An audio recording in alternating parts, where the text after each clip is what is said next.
네, 이번 영상은 남북조 시대, 북조 시대에 대한 영상입니다. 자, 이 남북조 시대 진나라 때, 북쪽에서 5개의 이민족이 남쪽으로 내려오면서 진나라를 남쪽으로 몰아내서 동진시대가 되었고, 이 동진시대에 5개의 이민족이 16개의 나라를 건국했다라고 해서 이 시대를 5호 16국이라고 해요. 호는 오랑캐 호자를 쓰기 때문에 오랑캐가 16개의 나라를 건국했다. 당연히 중국식의 표현이겠죠. 그리고 이 5호 16국 시대를 북위라는 나라가 통일을 해요. 북위는 선비족의 나라인데 어쨌든 이 북위라는 나라가 통일을 하고요. 이 북위의 효문제, 이 효문제라고 하는 사람은요. 이 중국 북쪽을 통일한 다음에 우선 균전제를 실시를 해요. 균전제는 이 이후에 중국에서 굉장히 중요한 제도인데 이 나라의 토지를 사람들에게 대여를 해주고 그 대여를 해준 거에 대해서 세금을 받는 제도예요. 그러니까 이 토지를 국가에서 제공을 해줬다라고 하는 것이 굉장히 중요한 의미를 갖고 있겠죠. 그 다음에 한화 정책이라고 하는데 우리가 알고 있는 그 기업 한화가 아니고요. 한족이 되었다라고 하는 거예요. 북방민족, 그러니까 우리 이민족, 지금 이민족이라고도 하고 오랑캐라고도 하고 했었던 그 사람들이 한족의 문화를 수용한 거야. 그래가지고 이름도 중국식으로 바꾸고 글자도 중국식으로 하고 그 다음에 옷도 중국식 옷을 입고, 그러니까 쉽게 말해서 북방민족이 중국인이 된 거지. 이들이 생각하는 중국인들이. 자, 그래가지고 우리가 이때부터는 이 북방에 있던 민족들도 중국인으로 거의 동화가 되었다라고 보시면 돼. 자, 그런데 이 이후 이 효문제가 죽은 다음에 이 중국에서 이 북위에서는 굉장히 많은 문제가 생겨. 이 북방 민족이 한족이 되었다라고 해도 아무리 이 선비족이 한족의 문화나 이런 것들을 수용했다고 해도 기존에 있는 한족보다는 당연히 떨어지겠지. 그러니까 이 북방민족과 기존의 한족들,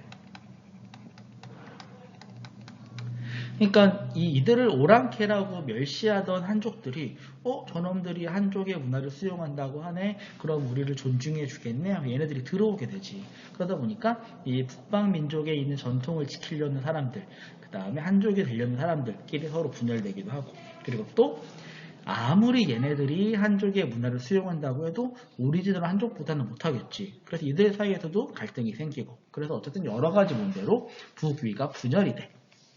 분열이 된 이후에도 여러 나라들이 있긴 했지만 그 중에서는 특히 부병제라고 하는 제도를 알아봐야 되는데요.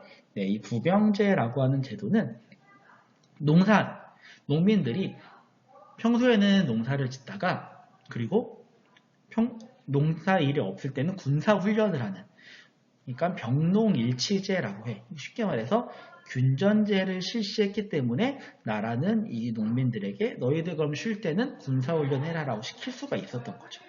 자, 이런 식으로 해서 이 나라가 백성들에게 토지와 군사력을 지원을 해주면서 이 북쪽에 있던 이런 북조의 국가들은 굉장히 많은 발전을 할 수 있게 되고요. 그래서 북조 출신이었던 이 수라고 하는 나라가 나중에 남조에 있는 진나라를 정벌을 하면서 결국 중국을 통일을 하게 됩니다. 자, 이것은 이 북조 시대를 통해서 이 북방 민족이 한족 문화와 융합이 되면서 우리가 알고 있는 지금의 다민족 국가인 중국이 탄생하는 배경이 된 시대가 바로 이 남북조 시대의 북조라고 볼 수가 있어요. 자, 그리고 북조의 문화도 굉장히 여러 가지가 있었는데요. 맞아. 그 전에, 그리고 또 그러면서 이 북조의 사람들이 유목민족이 쓰던 것들이 남쪽으로 많이 내려오기도 했죠. 대표적으로 의자는 원래 북방 유목민족들이 사용하던 건데 이것을 남쪽에 있던 한족들도 이 의자를 이때부터 많이 사용을 하게 되었어요. 그 다음에 북조의 문화에 대해서 보시면은요. 북조에서는 문화적으로 발전한 건 바로 불교인데요. 불교는 이전에 있던 중국 한나라 때 도입이 되었는데 그 당시에는 많이 묻혀 있다가 이 남북조 시대가 되면서 유교가 많이 쇠퇴해요.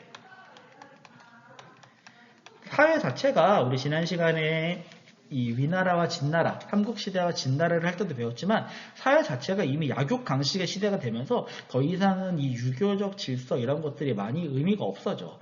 그러면서 사람들이 뭔가 신을 믿게 되고 도피를 하게 되고 그런 것 중에서 북조에서 중시했던 건 바로 불교.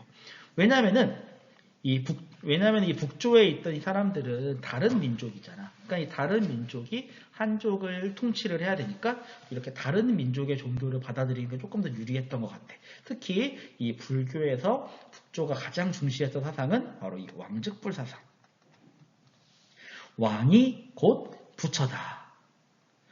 약간 우리가 전에 배웠던 오리지널 불교랑은 조금 뭔가 다른 내용 같죠? 네, 어쨌든 이 왕즉불 사상이 수용이 되면서 발전을 해요. 그래서 이걸 통해서 이 중국의 북쪽 지방에서는 여러 가지 이 불교와 관련된 것들을 많이 만드는데, 요건 잠깐 지우고,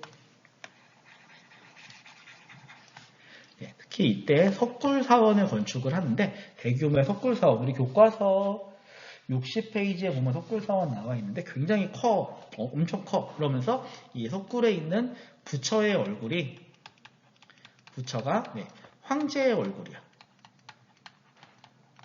황제의 얼굴. 그래가지고 이런 것들을 만들면서 이 황제의 위엄을 살리기 위한 용도. 이렇게 해서 이 불교가 북조에서 많이 발전을 했고요. 바로 이 북조의 불교가 한반도로 전해지게 되죠. 한반도. 특히 고구려. 그리고 신라. 고구려랑 신라로 많이 전해지게 되고 그래서 우리나라 고구려와 신라의 불교.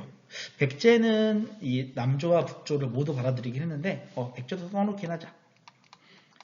자, 그래서 이 한반도의 불교가 바로 왕즉불 사상, 쉽게 말해서 호국 불교라고 하는 사상으로 들어오게 된 거는 바로 이 북조에서 우리나라로 불교가 들어왔기 때문에 그래요.